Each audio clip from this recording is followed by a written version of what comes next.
மருத்துவ கலந்தாய்வில் 7.5% சிறப்பு பிரிவு உள்ஒதுக்கீட்டு ஆணைகள் வழங்கும் நிகழ்ச்சி தற்பொழுது நடைபெற்று முடிந்தது. துறையின் செயலாளர், டிஎம்இ இன்சார்ஜ் உள்ளிட்ட அலுவலர்கள் இதில் கலந்து கொண்டு சிறப்பித்திருக்கிறார்கள். மாண்புமிகு தமிழ்நாட்டின் முதலமைச்சருடைய வழிகாட்டுதலோடு இந்த அரசு பொறுப்பேற்றதற்கு பிறகு தொடர்ச்சியாக ஒவ்வொரு ஆண்டும் கலந்தாய்வு நடத்தி 7.5% சிறப்பு பிரிவு உள்ஒதுக்கீட்டு ஆணைகள் தொடர்ச்சியாக வழங்கப்பட்டு வருகிறது. அந்த வகையில் இந்த ஆண்டு 494 எம்பிபிஎஸ் இடங்களுக்கும் 119 பிடிஎஸ் இடங்களுக்கும் ஆக மொத்தம் 613 இடங்களுக்கு கலந்தாய்வு நடத்தப்பட்டு மாணவர்கள் தேர்வு செய்யப்பட்டு அவர்கள் அனைவருக்கும் தற்போது ஒதுக்கீட்டு ஆணைகள் வழங்கப்பட்டிருக்கிறது. இந்த 613 மாணவர்களின் குடும்பத்தினரும் ஏறத்தாழ 4000த்திற்கும் மேற்பட்டவர்கள் காலையிலிருந்து இந்த கலந்தாய்வில் கலந்து கொண்டு இந்த ஆணைகளை பெற்று சென்றிருக்கிறார்கள்.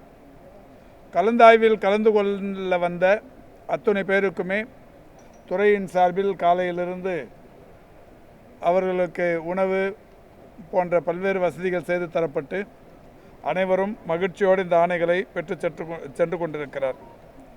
அதோடு மட்டுமல்லாது இந்த கலந்தாய்வில் மாற்றுத்திறனாளிகள் 67 மாணவ மாணவியர்களுக்கு அவர்களுக்கான அந்த ஒதுக்கீட்டு ஆணைகளும் தரப்பட்டிருக்கிறது. விளையாட்டுத்துறையில் சிறந்து விளங்கும் 8 மாணவ மாணவியர்களுக்கு ஆணைகள் வழங்கப்பட்டிருக்கிறது. முன்னாள் இராணுவ பிரிவைச் சேர்ந்த 11 பேருக்கும் ஆணைகள் வழங்கப்பட்டிருக்கிறது.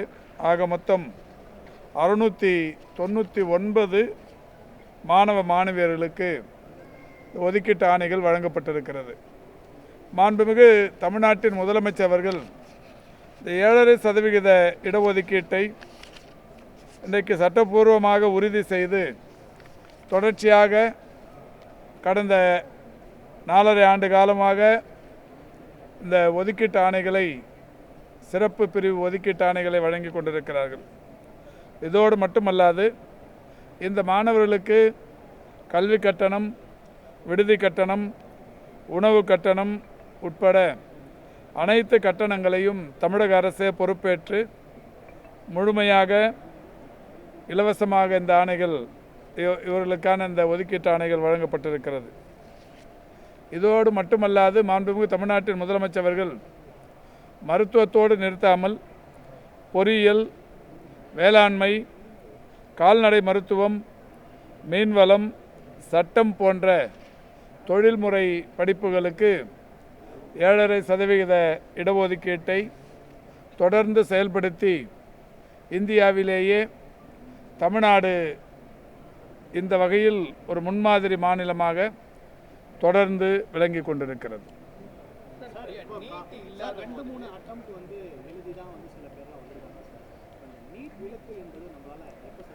2-3 மட்டும் இல்லைங்க, 5-6 முறை கூட அட்டம்ப்டை போயிட்டு தான் வந்திருக்கிறாங்க. இதுக்காக தான் நீட்டுக்கு விலக்கு தரணுங்கிறதுல உறுதியாக மாண்புமிகு தமிழ்நாட்டின் முதலமைச்சர் அவர்கள் போராடி கொண்டிருக்கிறார்கள். சட்டப்பூர்வமான போராட்டம் மட்டுமல்ல, தொடர்ந்து எல்லா வகைகளிலுமான போராட்டங்களை நடத்தி நீட்டிலிருந்து விலக்கு பெறுவதற்குரிய நடவடிக்கைகளை தொடர்ந்து செய்து கொண்டிருக்கிறார்கள். இப்போது கூட பார்த்தோம், ஒரு 5-6 முறை எழுதியவர்கள் கூட பெரிய அளவில் கஷ்டப்பட்டு தான் பண்ணியிருக்கிறாங்க. தமிழ்நாடு அரசின் சார்பில் இவர்களுக்கான அந்த பயிற்றுவித்தல் மையங்களையும் அரசே கூட நடத்தி இலவசமாக பயிற்றுவிக்கும் பணியும் செய்து வருகிறது. அதுவும் இப்போ வெளியில் போய் படித்தா லட்சக்கணக்கில் செலவாகுங்கிறத தாண்டி இலவச பயிற்று முகாம்கள் நடத்தப்பட்டு அது மூலமாகவும் பயன்பட்டு வருகிறார்கள். எது எப்படி இருந்தாலும் நீட்டுக்கு விலக்கு என்பது தான் இந்த மாண்புமிகு தமிழ்நாட்டின் முதலமைச்சருடைய முதல் இலக்கு. இல்லை, உறுதியான நடவடிக்கை இந்த அரசு எடுத்துக்கொண்டிருக்கிறது. இதுக்கு விலக்கு தர வேண்டியது ஒன்றிய அரசு. நீங்கள் ஒன்றிய அரசு பிரதிநிதிகள் யாரும் வரும்போது அவங்க கையில் கேட்கணும், எப்போ உறுதியாக நீட்டுக்கு விலக்கு தமிழ்நாட்டில் பெற்று தருவீங்கிறத அவங்க கையில் கேட்கணும். இந்த நீட் இங்கே வருவதற்கு காரணமாக இருந்த எடப்பாடி பழனிசாமியை பார்க்குறப்ப அதை கேட்கணும். இப்போ இது நாங்கள் அது போராடி சட்டப்பூர்வமான போராட்டம் மற்ற எல்லா வகையிலுமான போராட்டத்தை இந்த அரசு செய்து கொண்டிருக்கிறது. மக்கள் மத்தியில் நம்ம வழக்கு பதிவு பண்ணி அதே போல நீட்டுக்கு எதிராக நம்ம வழக்கு பதிவு பண்ண தயாராக இருக்கோம். ஏற்கனவே கேஸ் இருக்குது. ஏற்கனவே ஒரு கேஸ் இந்த ஆட்சி பொறுப்பேற்றதற்கு பிறகு ஒரு கேஸ் போட்டு உச்சநீதிமன்றத்தில் அந்த வழக்கு இருந்து கொண்டு தான் இருக்கிறது. இப்போ இருக்குது வழக்கு. இல்லை வழக்கு வந்து நம்ம போய் அவங்கள வந்து இந்த தேதியில் நீங்கள் எடுத்துகிட்டு வாங்கன்னு சொல்ல அதுதான் சட்ட போராட்டம் தொடர்ச்சியாக நடத்தி கொண்டு இருக்கிறோம். இல்லை இப்போ எதிர்கட்சி தலைவர் வந்து இந்த நீட்டுக்கும் சரி இதில் இந்த 7.5% இது ஒதுக்கத்துக்கும் சரி சொல்கிறத ஜனங்களுக்கு தெரியும், மக்களுக்கு நன்றாக தெரியும். நீட்டு வந்து எந்த ஆட்சியில் வந்ததுங்கிறது வேறு, ஆனால் அதை எப்போ இம்ப்ளிமெண்ட் பண்ண ஆரம்பித்ததுங்கிறது எல்லாருக்குமே தெரியும். 2017 சாட்சாத் எடப்பாடி பழனிசாமி முதலமைச்சராக இருந்தப்போ மட்டும்தான் நீட்டு தமிழ்நாட்டுக்குள்ளே நுழைஞ்சது. அவருக்கு முன்னாடி மரியாதைக்குரிய அம்மையார் ஜெயலலிதா முதலமைச்சராக இருந்தாங்க, அப்போ வரல. அதுக்கு முன்னாடி கலைஞர் முதலமைச்சராக இருந்தார், அப்போ வரல. ஜெயலலிதா அம்மையார் இருக்கும்போதும் கூட நீட்டு நான் வந்து தமிழ்நாட்டுக்குள்ளே விடமாட்டேன்றதில் உறுதியாக இருந்தாங்க. எடப்பாடி பழனிசாமி வந்து தான் ஒன்றிய அரசோடு ஒத்து போய் இந்த நீட்டு வரத்துக்கு அவர் தான் காரணமாக இருந்தார். காரணமாக இருந்தது மட்டும் இல்லை, இப்போ இந்த நீட்டு வரத்துக்கு எல்லா வகையிலையும் உறுதுணையாக இருந்துட்டு அதுக்கப்புறம் சட்டமன்றத்தில் எல்லா கட்சிகளும் பெரிய அளவிலான குரல் கொடுத்ததுக்கு பிறகு 7.5% இடஒதுக்கீடு அப்படிங்கிறத எடுத்துகிட்டு வந்தோம். இந்த 7.5% இடஒதுக்கீட்டுக்கு அன்றைக்கி இருந்த சட்டமன்ற கட்சி தலைவர்கள் அனைத்து கட்சி தலைவர்களுமே ஒப்புக்கொண்டு தான் எடுத்துகிட்டு வந்தது. இங்கிருந்து போன இந்த சட்டமன்றத்தில் நிறைவேற்றி அனுப்பிய மசோதா ஆளுநரால் ஒப்புதல் தரப்படாமல் கிடப்பிலேயே போடப்பட்டு விட்டது. அப்போ இதே மாண்புமிகு இன்றைய தமிழ்நாட்டின் முதலமைச்சர் அவர்கள் தலைமையில் தான் அந்த ஆளுநர் மாளிகைக்கு முன்னால் ஒரு மிகப்பெரிய பிரம்மாண்டமான ஆர்ப்பாட்டம் நடத்தி ஆளுநருக்கு அழுத்தம் கொடுத்து ஒரு பெரிய மக்கள் போராட்டம் முன்னெடுக்கப்பட்டது. அதுக்கப்புறமா தான் இந்த நீட்டுக்கு அந்த 7.5% ஒப்புதல் கிடைச்சது. இந்த அரசு பொறுப்பேற்றதற்கு பிறகு நீட் விலக்கு பெறுவதற்கு எடுத்துக்கொண்டிருக்கிற நடவடிக்கைகள், நீதியரசர் ராஜன் தலைமையிலான அந்த விசாரணை, அந்த அறிக்கையை ஒட்டி அதுக்கப்புறம் சட்டமன்றத்தில் தீர்மானங்கள் நிறைவேற்றினது. அதுக்கப்புறம் வந்து கவர்னர் வந்து அதையும் அனுப்பாமல் இருந்தது. 2 தடவை அவர் அனுப்பாமல் இருக்கிறத 2வது தடவை நிறைவேற்றி அனுப்பி வேறு வழியே இல்லாமல் ஆளுநர் குடியரசுத் தலைவருக்கு அனுப்பினது.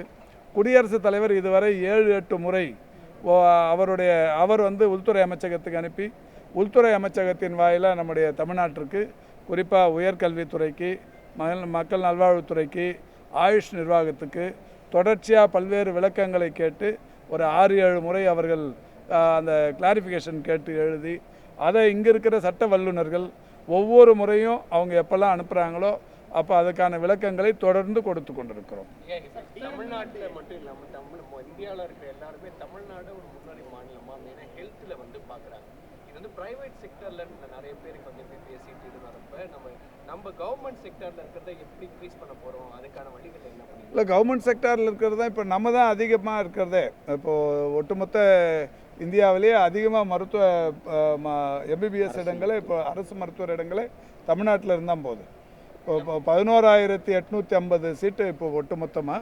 அந்த 11,850 லாஸ்ட் இயர் வந்து ஒரு ப்ரைவேட் காலேஜில் ஒரு 50 குறைஞ்சிருந்து 11,800 சீட்டு இங்கே இருந்து அதில் 5,500 சீட்டு நம்ம அரசு கல்லூரி மாணவர்கள் இங்கே இருந்தால் தமிழ்நாடு தான் அதிகமாக.